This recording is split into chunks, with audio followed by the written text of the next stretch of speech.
ഇന്ത്യയിലെ തടാകങ്ങൾ. അടിസ്ഥാന വിവരങ്ങൾ. തടാകങ്ങളെക്കുറിച്ചുള്ള ശാസ്ത്രീയ പഠനമാണ് ലിംനോളജി. ഇന്ത്യയിലെ ഏറ്റവും വലിയ തടാകമാണ് ചിൽക്ക തടാകം. ഒഡീഷയിൽ സ്ഥിതി ചെയ്യുന്നു. ഇന്ത്യയിലെ ഏറ്റവും വലിയ ലവണ തടാകവും ചിൽക്ക തന്നെയാണ്. ഇന്ത്യയിലെ ലവണത്വം ഏറ്റവും കൂടിയ തടാകം സാമ്പാർ തടാകം, രാജസ്ഥാൻ. ഇന്ത്യയിലെ ഏറ്റവും വലിയ ശുദ്ധജല തടാകം പൂളാർ. ഇന്ത്യയിലെ ഏറ്റവും വലിയ രണ്ടാമത്തെ ശുദ്ധജല തടാകം കൊല്ലേരു തടാകം ആന്ധ്രാപ്രദേശിൽ സ്ഥിതി ചെയ്യുന്നു. ഇന്ത്യയുടെ തടാക ജില്ല എന്നറിയപ്പെടുന്നത് ഉത്തരാഖണ്ഡിലെ നൈനിറ്റാലാണ്. ഇന്ത്യയിലെ തടാക നഗരം എന്നറിയപ്പെടുന്നത് രാജസ്ഥാനിലെ ഉദയ്പൂരാണ്. ഇന്ത്യയിലെ ഏറ്റവും ഉയരത്തിൽ സ്ഥിതി ചെയ്യുന്ന തടാകമാണ് ചൊലാമു തടാകം, സിക്കിമിൽ സ്ഥിതി ചെയ്യുന്നു. ഇന്ത്യയിലെ ഏറ്റവും വലിയ ഓക്സ്ബോ തടാകം ബീഹാറിലെ കൻവർ തടാകമാണ്. ഇന്ത്യയിലെ ഏറ്റവും വലിയ മനുഷ്യനിർമ്മിത തടാകമാണ് ഗോവിന്ദ് വല്ലഭ് പന്ത് സാഗർ തടാകം. ഇത് സ്ഥിതി ചെയ്യുന്നത് മധ്യപ്രദേശിലും ഉത്തർപ്രദേശിലുമായിട്ടാണ്. ഇന്ത്യയിലെ രണ്ടാമത്തെ മനുഷ്യനിർമ്മിത തടാകമാണ് ധേബാർ തടാകം. ഇന്ത്യയിലെ പ്രശസ്തമായ മറ്റൊരു മനുഷ്യനിർമ്മിത തടാകം കൂടിയാണ് ഗുരു ഗോവിന്ദ് സാഗർ തടാകം.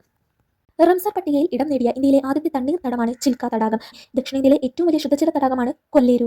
ധാൽ തടാകം സ്ഥിതി ചെയ്യുന്നത് ജമ്മു കാശ്മീരിലെ ശ്രീനഗറിലാണ്. പൂർണ്ണമായും വൈഫൈ കണക്ടിവിറ്റിയുള്ള ലോകത്തിലെ തന്നെ ആദ്യ തടാകമാണ് ധാൽ തടാകം. ഇന്ത്യയുടെ വടക്കിഴക്ക് ഭാഗത്തെ ഏറ്റവും വലിയ ശുദ്ധജല തടാകമാണ് ലോക്തക് തടാകം. ലോകത്തിലെ ഏക ഒഴുകുന്ന തടാകം എന്നറിയപ്പെടുന്നത് ലോക്തക് തടാകമാണ്. ലോക്തക് തടാകം ഏത് സംസ്ഥാനത്തിലാണ് സ്ഥിതി ചെയ്യുന്നത് എന്ന് ചോദിച്ചാൽ മണിപ്പൂരിലാണ്. തടാകങ്ങളുടെ നാട് എന്നറിയപ്പെടുന്നത് കേരളമാണ്.